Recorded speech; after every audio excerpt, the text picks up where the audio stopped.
नमस्कार साथियों। आज हम पूर्व सरपंच रणधीर सिंह जी शेखावत और सेना में अपनी उम्दा सेवाएं देने वाले कैप्टन रणधीर सिंह जी शेखावत के साथ हैं।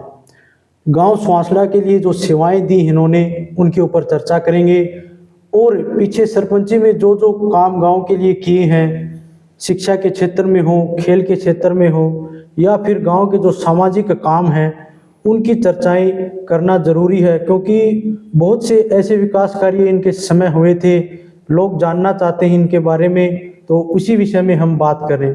पहले तो आपको नमस्कार इस चीज़ के लिए। नमस्कार। तो गांव के अंदर ये चीज़ बताई जा रही है कि काफ़ी काम हुए, लेकिन उनकी चर्चाएं यानी ये मानो ऑनलाइन आजकल जो सिस्टम है उसमें ज़्यादा प्रचार होता है, लोगों तक वो चीज़ें कैसे पहुंची? लोगों तक ये बात पहुंची। प्रचार एक अलग चीज होती है, प्रैक्टिकल जो ऑन ग्राउंड काम होता है वो अलग होता है। तो हमने जो भी कार्य किया है वो धरातल के ऊपर किया है और सभी जनता के बीच में किया है। जैसे भी कोई बड़ा काम होने के कारण यहाँ से, इधर से, कड़ोट से, नंगड़ा से जो भी कोई आते जाते हैं तो गांव की आब हवा वो देखते हैं, उसके अंदर जैसा भी लगा तो वो उसकी पब्लिसिटी करते हैं, इसलिए पता लगा उनको। देखो ये चीज़ तो है, गांव के अंदर पहले का जो आपके टाइम से पहले जो था ना माहौल, उस समय ज़्यादा गलियां नहीं थी इतनी पक्की, पानी की टंकी की अच्छी व्यवस्थाएं नहीं थी, रोड भी इतने उम्दा नहीं थे, लेकिन जैसे आपका समय था उसमें काफ़ी काम दिखा। तो उस विषय पे आप क्या कहेंगे? उसमें मैंने जैसे ही चुनाव मेरे खत्म हुए, जीता, तो मैंने ये विचार किया कि जहाँ पर भी जहाँ धरातल के ऊपर मेरा गांव के अंदर पहले कोई काम इस तरह का नहीं था कि जैसे कि गांव में ऐसे लगे कि किसी सरपंच ने काम करवाया हो या कोई है इसमें, तो मैंने यही किया था कि भाई सरपंच बनना एक अलग चीज़ है, सरपंच बन करके न गांव को डेवलपमेंट यानी गांव का जो भी कार्य जो है वो हम करें, जनता की सेवा करें। इसलिए जनता की सेवा के लिए हमने जहाँ जहाँ पर भी रोड की गलियाँ बनाई हैं वो गलियाँ, सार्वजनिक गली सबसे पहले हमने वो बनाई, जैसे कि गंगा बिशन की ढाणी सुहासड़ा से, और उसके बाद में धीरे धीरे धीरे एक एक गली करके ने जो पहले इम्पोर्टेंट थी, जो पहले बननी थी वह पहले बनाई, बाद में बननी थी वह बाद में बनाई, किसी के कहने से भी नहीं। जहाँ जो हमने काम जो मेरे को लगा कि भी हाँ ये काम यहाँ होना चाहिए, वो काम हमने जी लगा के किया। और मेरा मकसद था कि भी मैं गांव की सेवा करूं और कुछ काम करूं, और काम करूं तो गांव ने कहे कि भी हाँ इसने सेवा की है, इसलिए मैंने जी लगा के काम किया और वो काम लोगों ने देखा तो वहाँ दूर दूर तक पब्लिसिटी हुई और बहुत अच्छा लगा। जैसे गांव के लोग बताते हैं, आपने जैसे स्कूलों के अंदर टीचर की व्यवस्था हो या फिर पशु अस्पताल है वहाँ डॉक्टर की व्यवस्था हो, और जहाँ भी जैसे हॉस्पिटल है वहाँ भी जो मांग आपने उठाई, स्टाफ को लेके आए, कई बार चर्चाएं हमने भी सुनी है आपकी, उस विषय पे क्या कहें? देखो, जहाँ तक मेरा गांव की जनसंख्या, मेरा गांव का क्षेत्रफल, जो मेरे गांव के साथ साथ में जो गांव लगते हैं उन गांवों को मद्देनजर रखते हुए यहाँ हमारा एक हॉस्पिटल बनना था, जबकि छोटी डिस्पेंसरी है ये। और वो हमारे माननीय जेपी दलाल साहब जो कृषि मंत्री हमारे रहे, पशुपालन व मत्स्य मंत्री थे, उन्होंने ये मंजूरी भी हमारे गांव के अंदर हॉस्पिटल बनाने के लिए दी। उसके बाद में जैसे भी उसका लेवल था उस आधार के ऊपर हम वहाँ एक पीएनबी और डॉक्टर भी ये उपलब्ध करवाए गए। लेकिन कुछ कारण बस जैसे कि कोरोना लग गया, ये इस तरह की बात से, और उस हॉस्पिटल की चारदीवारी नहीं हो पाई। तो वह हमने वैसे तो प्रपोजल के अंदर दे रखी है, जीपी डीपी जिसको कहते हैं, जीपी ग्राम पंचायत डीपी डेवलपमेंट पर्पज, उसमें दे रखे हैं, वो बन जाएंगी। और रही बात स्कूल की, तो स्कूल के अंदर भी जो टीचर थे उन टीचरों को हमने बार बार आगाह भी किया, और मंत्री महोदय जो भी जो हमारा लेवल था जैसे डीओ साहब थे, बीओ साहब थे, उनसे कह करके ने जहाँ कम स्टाफ था तो वो पूरा करवाया हमने। 25-26 टीचर व महिला व जेंट वहाँ पर रखे, पूरा स्टाफ था वहाँ। और हमने ये भी कहा उनको बार बार कि भी इसने कोई बाधा नहीं डाली कि तुम्हें एजुकेशन तुम्हें चलाना है, ना कि हमने चलाना है। और वो ऐसा चलाओ कि कोई एक मिसाल बन के रहे कि स्वांसड़े की स्कूल जो है बहुत ही बढ़िया चल रही है, जिसके अंदर अनुशासन हो, जिसके अंदर बच्चे को पढ़ाई कराई जाए और कोई गफलतबाजी न हो, कोई लापरवाही न हो। इस तरह की हमने ये सब बात करी। स्वच्छता के लिए भी आपने बहुत ज़्यादा काम किया, देख रहे हैं हम पीछे काफ़ी आपको पुरस्कार भी मिले इस विषय में, तो कुछ कहेंगे? वो तो मैंने भी दी। ये जब इस माहौल के अंदर और वहाँ पहाड़ी के अंदर मेरे को माननीय देवेंद्र सिंह जो एडिशनल चीफ थे वह हमारे हरियाणा गवर्नमेंट के, तो उन्होंने ये मेरे को वहाँ सम्मानित किया। तो वहाँ राम सिंह चौधरी राम सिंह जी हमारे बीडीपीओ डीडीपीओ उस समय डीडीपीओ थे। और मैंने कहा कि साहब ये इतने अच्छे अच्छे सरपंच हैं, ये इनको सब बहुत नौजवान हैं, बच्चे हैं, ये मेरे को सम्मानित क्यों किया? उन्होंने ये बताया कि भी जो धरातल के ऊपर जो काम है, आपने गलियां बनाई हैं, आपने आंगनबाड़ी का कार्य किया है, आपने शमशान घाट की 4 द्वारियां बनाई हैं, उनके अंदर आपने शेड बनवाए हैं, आपने पानी की टंकियां बनवाई, वो सब उनको मद्देनजर रखते हो। और सिक्योरिटी सीआईडी रिपोर्ट देती है गवर्नमेंट को, उस आधार पर अव्वल दर्जा होने के लिए आपको सम्मानित किया गया। अच्छा, उस विषय में आपको पुरस्कृत किया? उसको पुरस्कृत किया। अच्छा, ऐसी स्थितियां बनी थी गांव के अंदर, कई बार लोग बताते हैं कि कुछ काम ऐसे अभाव रह गए हों, उस विषय में अगर आपको कुछ मतलब कहना हो या कोई काम पेंडिंग रहा हो, उस विषय में क्या कहेंगे? उस विषय में मैं छोटी बड़ी सब गलियां वो करके ने गलियारे मैंने 73 गलियारे बनवाए हैं। और गांव के अंदर 73 गलियारे बने हैं। उनके अंदर मेरी एक तो ढाणी चंदू रहेगी, जिसके अंदर 2-3 गलियारे रह गए। और कुछ शमशाबाद जो अब अलग हो चुका है, उसकी तो बात ही नहीं है। और इस तरह से करके कुछ थोड़ी बहुत बातें इसके अंदर, जैसे हॉस्पिटल रह गया, हॉस्पिटल की 4 द्वारियां रह गई, पशु अस्पताल हाँ उसके अंदर रह गया। दूसरा डॉक्टर था मेरा, या जो CHC PHC है, PHC के अंदर डॉक्टर 24 घंटा उपलब्ध नहीं होता, लेकिन वो कुछ कारण बस डॉक्टरों की उपलब्धि कम होने के कारण वो डॉक्टर यहाँ नहीं थे। लेकिन अब तो तकरीबन ड्यूटी देते हैं, स्टाफ है पूरा। ये सब बातें थी, इनके अंदर कमियां रहेगी। और कुछ गलियारे भी थोड़े बहुत रह गए थे, जैसे कि अंडरपास से लेकर के न ऐसी धर्मशाला तक, ये थोड़े बहुत काम कोरोना लगने की वजह से रह गए ये सब। अच्छा, उस समय जो पेंडिंग था वहीं की वहीं रह गया? वहाँ की वहाँ रह गए और हमारा गूगल बंद कर दिया गया। अच्छा, ग्राउंड के लिए भी आपने जो काम है, अगर बच्चे पूछे वो सवाल करते हैं कि यहाँ पे ज़्यादा काम नहीं हुआ था उस समय, लेकिन जहाँ तक बात की जाए ठेकेदारों की या जिसको भी काम दिया गया था, उस विषय में आप थोड़ा बताइए। देखो, उस टाइम में हमारे IAS जगदीप सिंह जी जो थे वो चंडीगढ़ थे। अच्छा। और उनके पास मैं गया हूँ।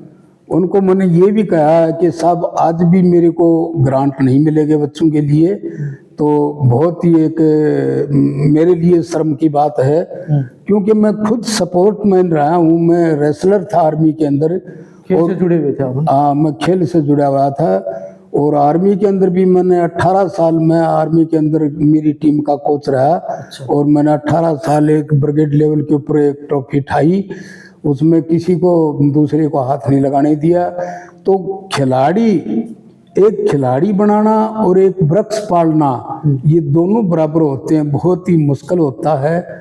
खुराक दे देते हैं, खाना दे देते हैं, धन दे देते हैं, लेकिन खिलाड़ी तो नहीं देते ना।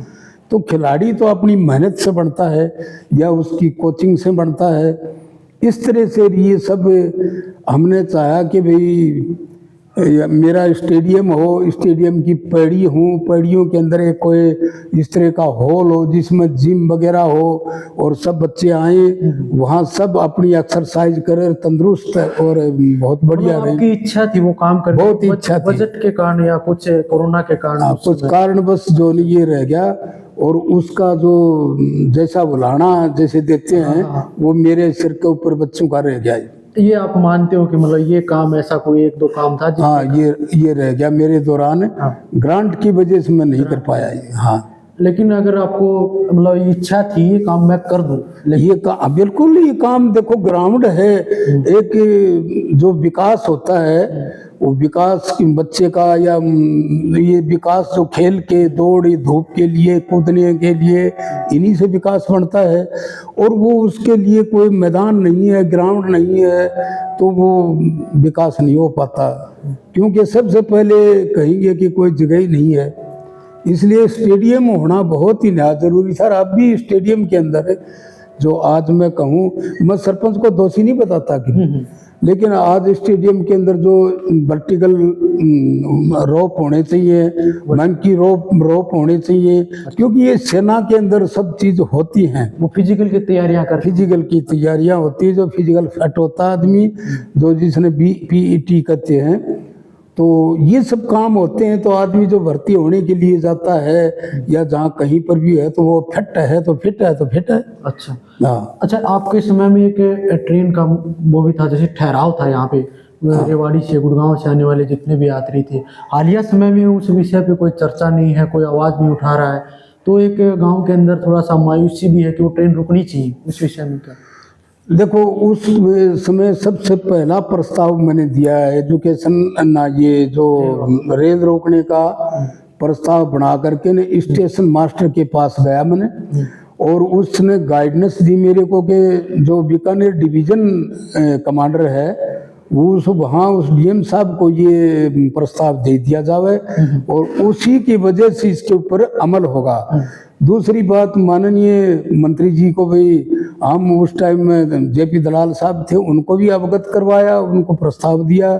फिर हमारे MP धर्मवीर जी, उनको बार बार हमने ये कहा कि भी यहाँ से मेरा गांव बड़ा होने की वजह से स्टेशन है, इस गांव के साथ में बहुत गांव लगते हैं, 1 2 3 फरटिया लगते हैं, गागड़वास लगता है, बिसलवास बारवास लगता है, इधर में नंगड़ा लगता है, ये जवाहर नगर लगता है, शमशाबाद लगता है, ढाणी कुम्हारन लगती है। तो ये सब बच्चे यहाँ गुड़गांवा सर्विस करने वाले हैं, उनको ट्रेन बहुत सुटेबल थी और सुबह जाती थी तो शाम में वापस आ जाती थी। उनको बिल्कुल बहुत ही बेनिफिट था, क्योंकि आज एक शहर के अंदर कमरा लेकर के रहेगा आदमी तो वहाँ पर बहुत मुश्किल हो जाएगी। वो कमरे की क्यों सैलरी बहुत कम मिलती है और रोजगार कम है, इसलिए अपने घर आना जाना समय पर तो वह सैलरी का बचाव हो जाता था।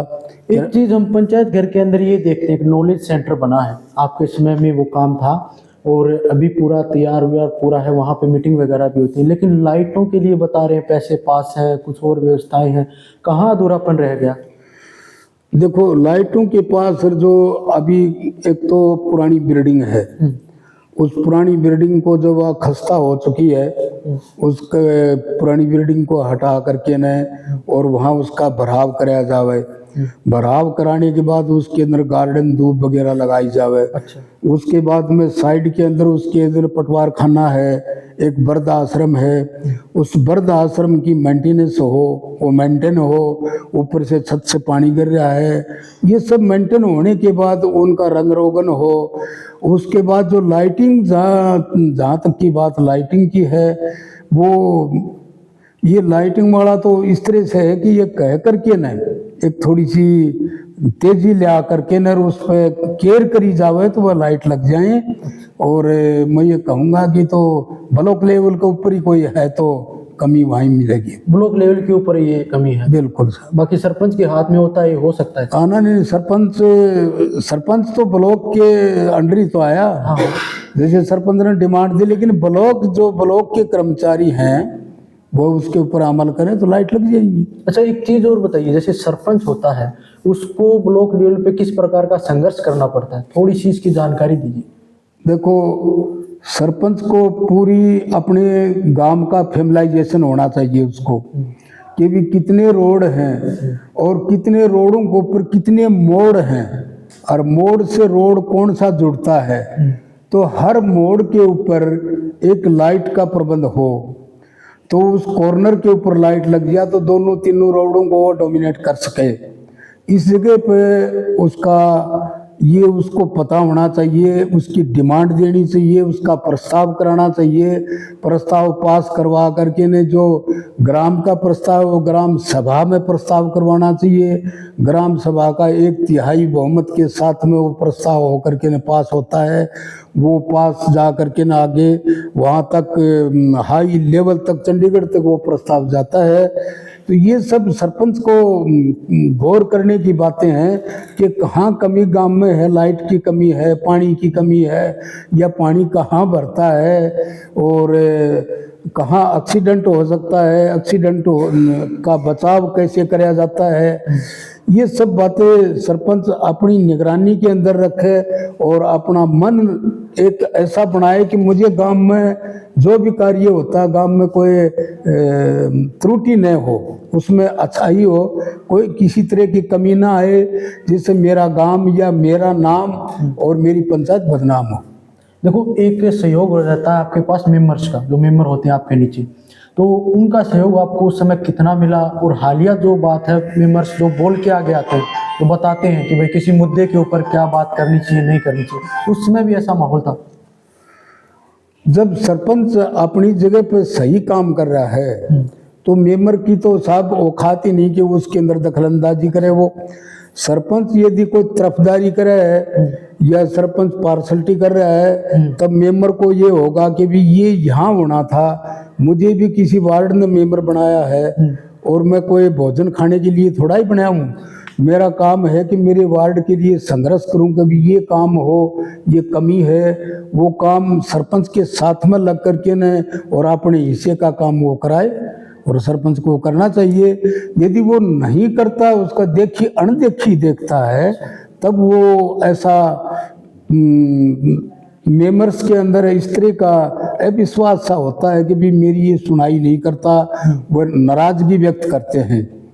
तो इसलिए पहला अच्छा हो सकता है भाई, एक सभी काम एक साथ तो नहीं हो सकते, पर वो पहला काम ये हम कर रहे हैं, दूसरा काम तेरे वार्ड में होगा, तीसरा काम उधर होगा। और या उस प्रस्ताव के दौरान जो भी कोई प्रस्ताव होता है उस प्रस्ताव पे दस्तक होते हैं कि ये कार्य करे, तो सभी सहमति जताते हैं तभी वो कार्य होता है। तो उसके अंदर बहुत सुचारू ढंग से वो कार्य चलता है।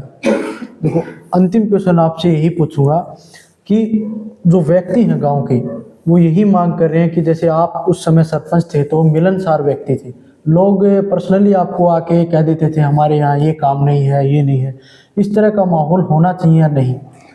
नहीं, सरपंच ने बिल्कुल बहुत ही बढ़िया माहौल होना चाहिए। सरपंच के अंदर फ्लेक्सिबिलिटी होनी चाहिए, लचीलापन होना चाहिए। सरपंच गांव का जो व्यक्ति कहेगा वो सरपंच को ही कहेगा, क्योंकि सरपंच जिम्मेवार है गांव का। जो भी कार्य होता है, डेवलपमेंट का काम होता है या कोई त्रुटि है, उसमें वो मुखिया होता है गांव का।